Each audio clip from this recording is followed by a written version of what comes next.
It's that time of the year now, the time where Samsung refreshes its Note lineup, and thanks to 28 Mobile, I've managed to get my hands on Samsung's latest premium phablet, the Galaxy Note 4. So in this video, let's take a closer look at the Note 4 and see if it's worth your time and money. But before we do, if this is your first time here, or if you like me are just too sleep deprived to remember, my name's Ash, this is C4E Tech, and you're watching my full review of the Samsung Galaxy Note 4. Let's get started.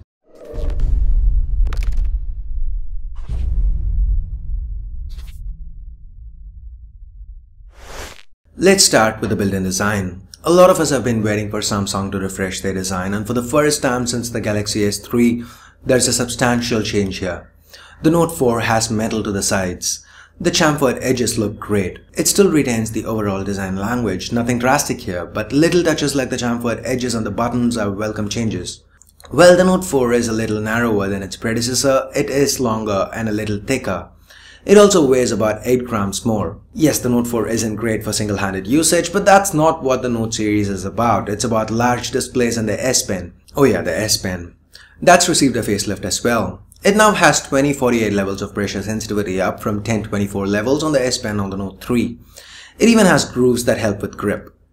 We still have the faux leather plastic on the back, there's no stitching this time around, and as one of those people who like the faux leather back on the Note 3, I like this too.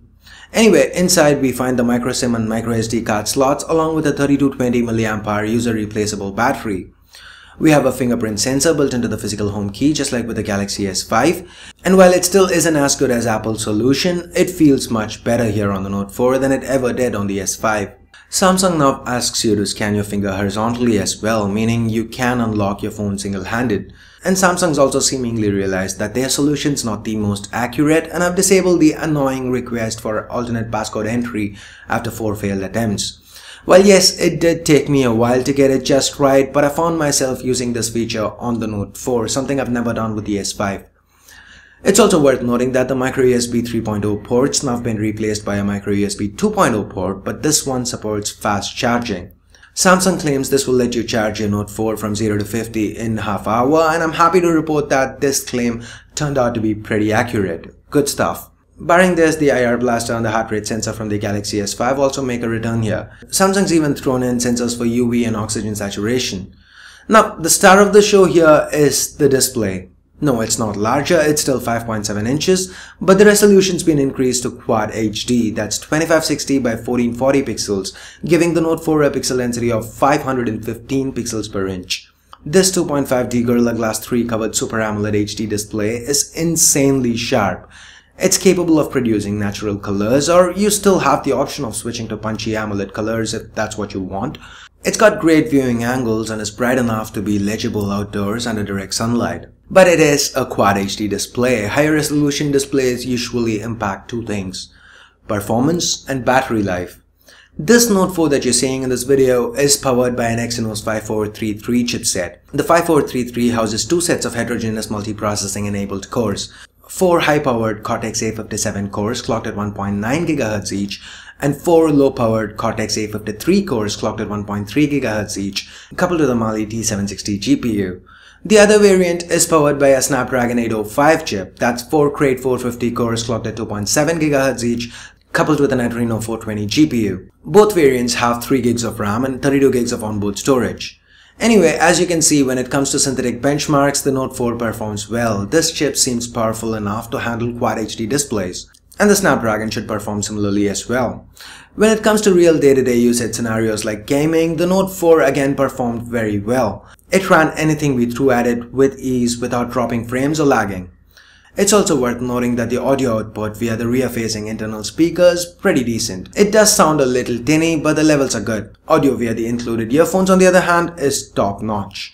Anyway, coming back, the second aspect that a higher resolution display could possibly affect adversely is battery life, and on paper, the battery on the Note 4 is just larger by 20 mAh when compared to the one on the Note 3, and that's a nominal increase at best.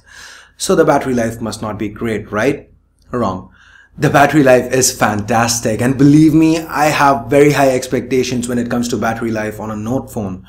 And the Note 4 managed to surpass my expectations, it managed to surprise me.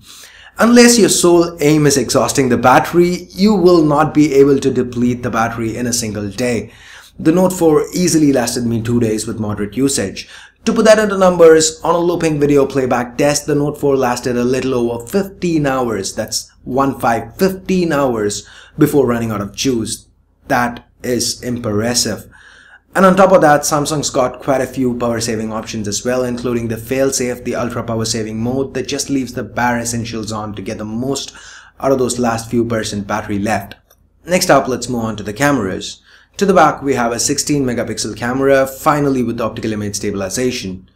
The quality is top notch. Pictures are sharp, there's a ton of detail, the noise is kept to a minimum. Also note, just like the Galaxy S5, the Note 4 uses a 16:9 sensor, meaning you get to shoot widescreen at the full 16 megapixel resolution. The focus locks on pretty quick and shutter speed's very fast too.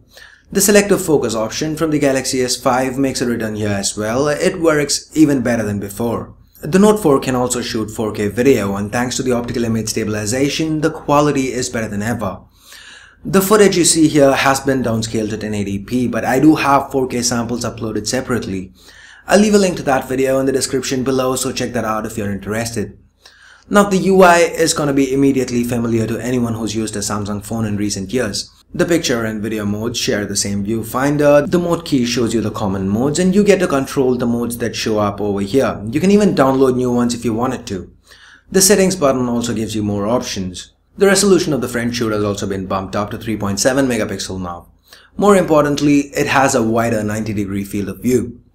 In case that wasn't enough, Samsung provides you the option to choose panoramic selfies to get more into your shot. Additionally, you can also use the heart rate monitor as a trigger. Now we get to the UI, and no surprises here. The Note 4 runs on Android 4.4.4 KitKat with the latest iteration of Samsung's TouchWiz UI on top. It's just not possible to fit all TouchWiz features into this review video. So just like last year, I will be shooting a separate video for that.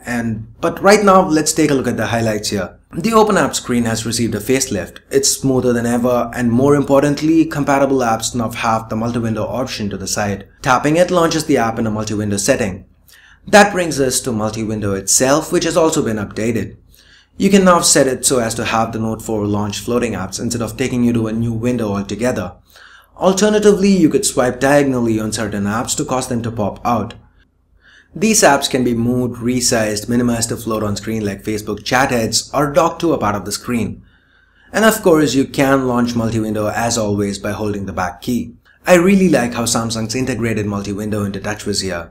It's gone from being a feature that you might use to one that you most probably will be using.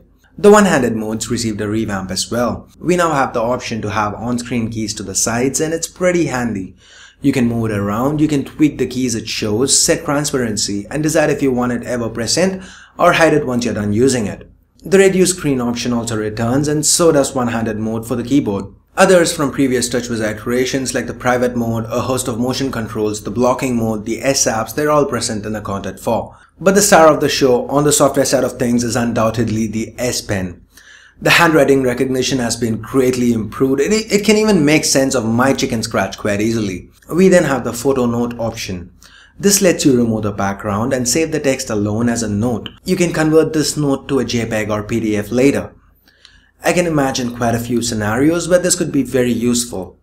You also have the Smart Select feature in the Air Commands menu now. This lets you clip parts of the screen. You can extract text from this, say for example a link, and launch it in a different app, or just take a bunch of clipped screens and share it or save it to your scrapbook. What I love most about the S Pen is how it now lets you mimic the click and drag functionality that a mouse offers on Windows. In a lot of apps, you can hold the key on the S Pen and drag to select. It's very useful when you want to copy some text or share a bunch of images. Moving past all these enhancements, it's still TouchWiz and it's never gonna feel as fast as CyanogenMod or stock Android, but this iteration comes real close. Everything feels fluid, multitasking's great, apps open up quick without lag.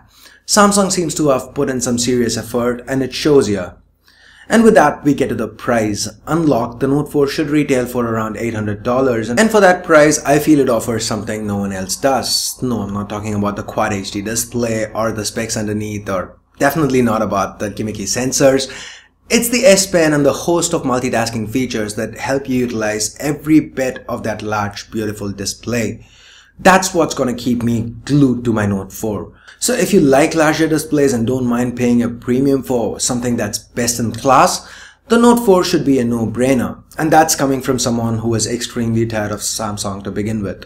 If you watched my review of the Galaxy S5, I made my disappointment in Samsung very clear. Samsung's now turned me around with the Galaxy Note 4, so well, that's just me though. What do you think? Do you like the Galaxy Note 4? Do you feel it's still more of the same? Do you feel it's an evolution? Let me know your thoughts in the comments below. So if you do wanna pick a Note 4 up, I got mine from 28mobile like I said earlier, and once it launches, it should be available via Amazon as well. I'll leave direct links down below in the description. So with that, we get to the end of this review. Hope you guys liked it. If you did, please do give this video a thumbs up, share it with your friends, and subscribe if you haven't already.